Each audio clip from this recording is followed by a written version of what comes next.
Beaconsfield is a small town sitting at the southern end of the Chilterns in Buckinghamshire. Similar to many towns, it is home to local workers and commuters. Busy at peak travelling hours, but quiet during the day. Quiet during the day? Well, Beaconsfield has kept a tradition that is guaranteed to disturb the quiet.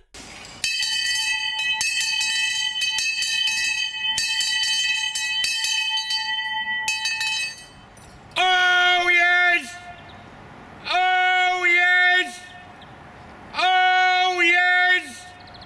Welcome to Beaconsfield Masonic Centre! God save the Queen!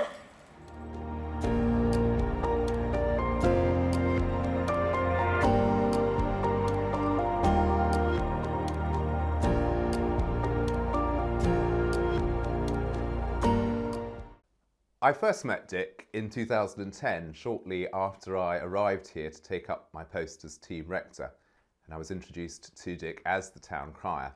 Well, he is Mr. Beaconsfield, really. He is the character that everyone, well, he knows everyone and everyone seems to know him. So there's so many stories, it's very difficult to know where to start.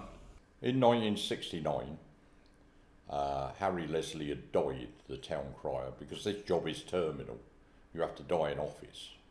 And so Harry Leslie had died in 1965, and it was that 1969 was the 700th anniversary of Beaconsfield Fair. So they decided to elect a new town crier and a new ale taster. And I was in the wrong pub at the wrong time, and a man came in with a clipboard and a pen. And from that day to this, I've never trusted anybody with a clipboard and a pen. And he came in and he said, I'm looking for somebody to represent this pub in an ale tasting contest. I said, what does it entail? He said, a lot of free beer. And at 22 years of age, I thought that was a really good idea. So I said, put my name down, which he did. And just on the off chance, I said, I understand there's a town crying contest. He said, if you go in for one, you can't go in for the other, they're going to run together. And I looked at the list of names, and there was hardly any names, because my family's been in Beaconsfield for 400 years. And there was hardly any names I recognised, and I thought, that's really bad. Though I didn't know I could shout at the time. And I said, put my name down. On the night of the 6th of May 1969, the public competition was held in the old town of Beaconsfield. And they eliminated everybody else other than myself and George Feasy. And then we had a runoff, and we went the other side of the A40, and I happened to destroy all competition. And 10 minutes later I was inaugurated as the next Beaconsfield town crier. And I think if there was to be one thing that I'm always struck about Dick, is the fact that he has the knowledge of this town going back for centuries. And so whilst he's a brilliant town crier and stands on his own in that regard, he also brings a wealth of knowledge from the town that goes back almost to the 17th century. And it's knowledge that he's acquired just through the sort of oral stories that are part of any community. And that's been a wonderful thing for us in the town. Let me give you an example of that. We asked Dick to talk about stories from the war, and he was able just to hold the audience for a good hour, telling people about the small stories of people who lived in this street and that street, and how they encountered the war effort, and people whose names would otherwise be completely forgotten, but they're remembered by people like Dick.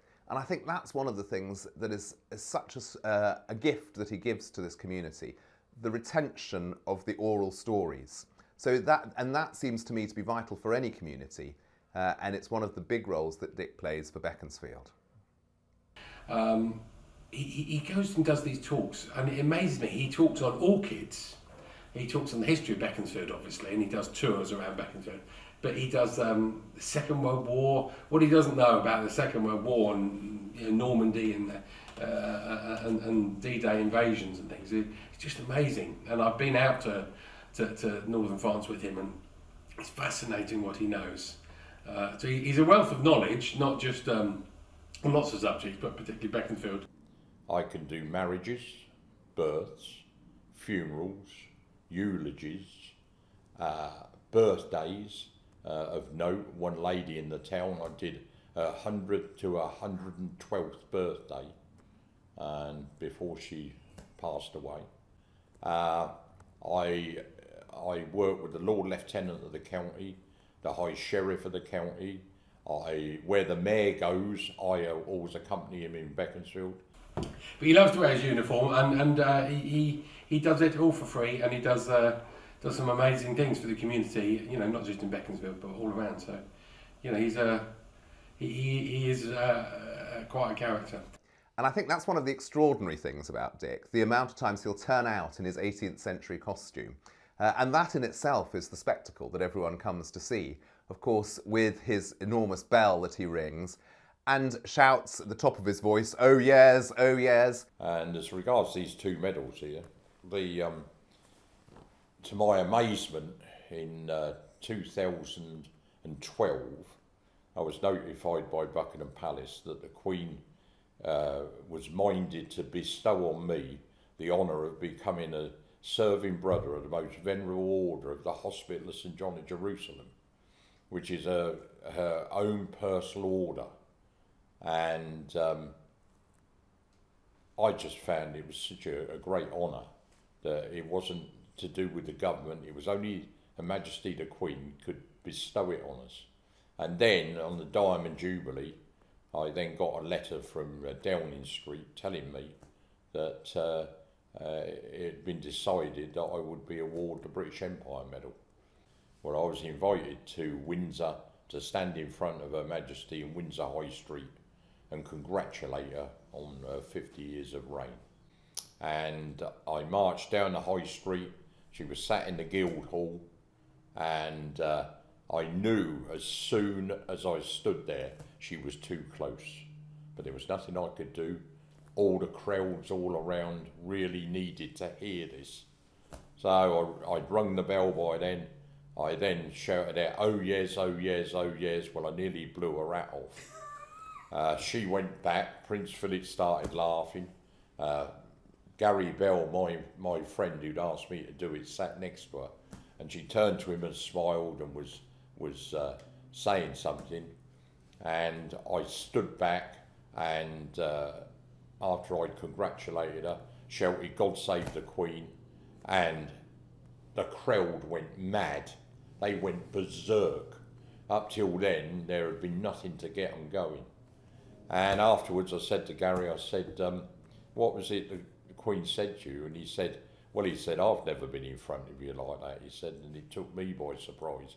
And she turned to me and said, "Where does one find a man with a voice that loud?" And I said to, "Well, ma'am, he lives next door to me." And she thought that was absolutely hilarious.